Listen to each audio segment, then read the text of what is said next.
কবর এমন একটা জায়গা যেখানে গেলে আপনাকে চিনবে না যে আপনি দুনিয়ার মধ্যে কত বড় একজন নেতা ছিলেন। আপনি এমপি ছিলেন, মন্ত্রী ছিলেন, না কে ছিলেন, আপনাকে চিনবে না।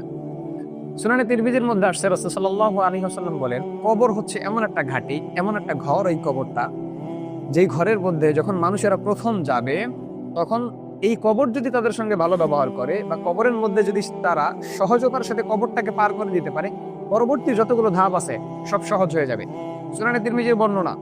কিন্তু কবর যদি আপনার কঠিন হয়ে যায়, যে আপনি সহজ জবাব দিতে পারছেন না, কবরের মধ্যে আপনার খারাপ একটা সময় চলে যাচ্ছে, একটা খারাপ একটা অবস্থা, কঠিন একটা অবস্থার মধ্যে পড়ে গেছেন, এরকম যদি কবরের মধ্যে হয়, তাহলে পরবর্তী যত ধাপ আছে রাসূল সাল্লাল্লাহু আলাইহি ওয়াসাল্লাম বলতেছেন প্রত্যেক ধাপ তোমার কঠিন হতে থাকবে। এবং অপর হাদিসের মধ্যে আসছে, রাসূল সাল্লাল্লাহু আলাইহি ওয়াসাল্লাম বলছেন, যখন মানুষেরা একজন মানুষকে কবরের মধ্যে রেখে চলে যায়, তখন ওই কবরের মৃত ব্যক্তি ওই মানুষের পায়ের খসখস শব্দটা শুনতে পারে।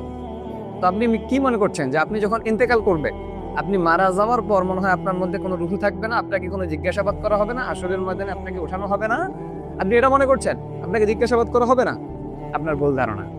রাসূল সাল্লাল্লাহু আলাইহি সাল্লাম বলছেন যে মানুষেরা যে চলে যায়, তুমি মরার পরে যে তোমাকে রেখে মানুষেরা চলে যাবে, তো এই মানুষের পায়ের খসখস শব্দটা পর্যন্ত তুমি শুনতে পাবে। তার মানে আপনি কি বুঝলেন?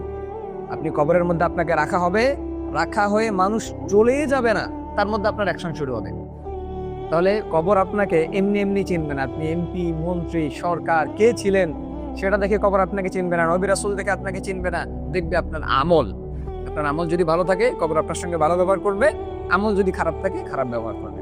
আমরা শুধু মনে করি, আমরা শুধু সারা জীবন শুনলাম যে কবরের মধ্যে যদি খারাপ একটা সময় চলে আসে, আমরা যদি গুনাহগার হয়ে মারা যাই, তাহলে কবরের এক পাশের মাটি আর এক পাশের মধ্যে চাপ দিবে, আমাদের এক পাজরের হাম অন্য পাজরে চলে যাবে।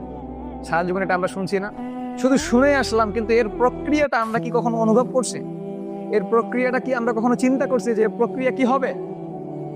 কত দূর একটা কথা চলে গেছে যে এক পাশের মাটি অন্য পাশে চাপ দিবে, এক পাজরের হাম অন্য পাজরে চলে যাবে। আপনি চিন্তা করছেন যে কবরের মধ্যে কি একটা অবস্থা হবে আপনার? বাঁচানোর মধ্যে কেউ থাকবে না। দুনিয়ার মধ্যে যদি আপনি কোনো নদীর মধ্যে পড়ে যান, সাঁতার না জানেন, আগুনের মধ্যে যদি পড়ে যান, তাহলে অনেক মানুষ আছে আপনাকে বাঁচানোর জন্য।